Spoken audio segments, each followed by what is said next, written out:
Tension reached a boiling point at Bala Taxi Rank in Soweto as a bitter confrontation unfolded between desperate street vendors and local authorities. The busy taxi rank became a battleground, with livelihoods hanging in the balance. Ward 26 councillor Thembiso Mashinini arrived to enforce a 48-hour eviction notice, demanding that vendors immediately vacate the sidewalks around the taxi rank. But the traders refused to budge. The city of Joburg, through Mashinini, declared its intention to proceed with removing what officials have termed illegal vendors who have transformed the bustling taxi rank into an eyesore. The councillor announced that the 48-hour notice period had expired, and action would be taken to remove the obstructions and reclaim public spaces.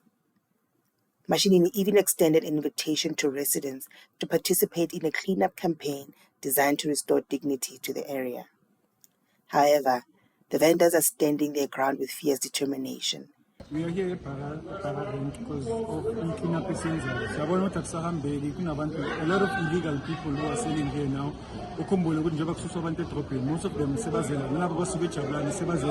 it's a problem. So we are trying to deal with this before it becomes something major, and this thing is affecting us because Pick It Up is cleaning the area, but you can't see it. Pick It Up is cleaning the area, so it looks like the city is not doing anything while we know it is doing everything that they can. Number you must be a Pick It Up here.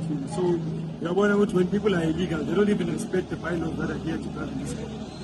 So we've already given them notice, so we are just telling them to close because we are waiting for each MPT. If each MPT is not here, it's easy for us. But if each MPT they confiscate it. So we'll just speak to them, this is a consensus. But one thing that is which we are not stopping even today, every day. Every day sizoba 5 to 1 hours basibafuni indawo zokuthengisa uyazibona indawo zokuthengisa ama-storeroom if you're not la around it's just storerooms babeke ngaphandle babeke bangaphandle so they have places of their dedicated spaces and most of the people who are there outside abanye babo yibo laba bekumele babe la abanye sekulandwe laba abalandwa khona because it's a problem for us.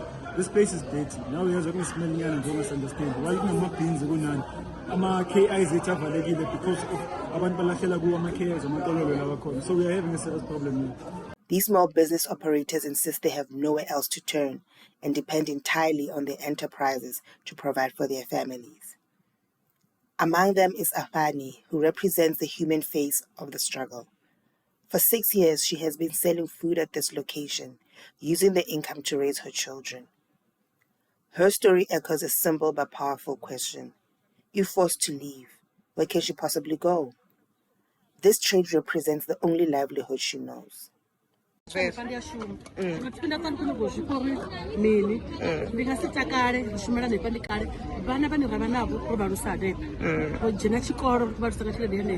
situation becomes even more complex with vendors like Joyce, who holds official documentation.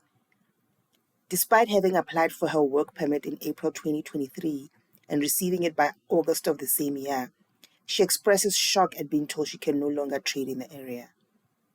Her case raises questions about the validity of official permits and the assessment process vendors must undergo. Lydia's situation illustrates the immediate financial impact of this crackdown. Having already purchased stock in bulk, she faces significant losses after being ordered to stop trading. Her frustration centers on the lack of alternative trading spaces being offered by authorities. Lydia, who has been trading since 1996, raises broader questions about employment and government responsibility. She argues that in the absence of formal employment opportunities, citizens have created their own jobs, yet somehow this initiative is being punished.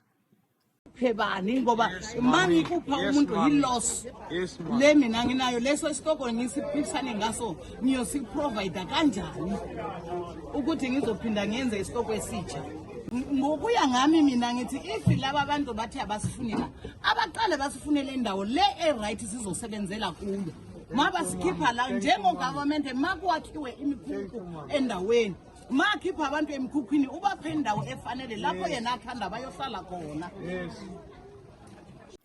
Her concerns extend beyond personal hardship to societal implications, expressing worry about the impact on children and families when parents cannot provide basic necessities. As this standoff continues, it represents more than just a local dispute over trading space. It highlights the ongoing tension between urban planning, law enforcement, and economic survival in South Africa's townships, where formal employment remains elusive and informal trade provides a crucial lifeline for countless families. The battle for Bata Taxi Rank continues, with both sides entrenched in their positions and no resolution in sight.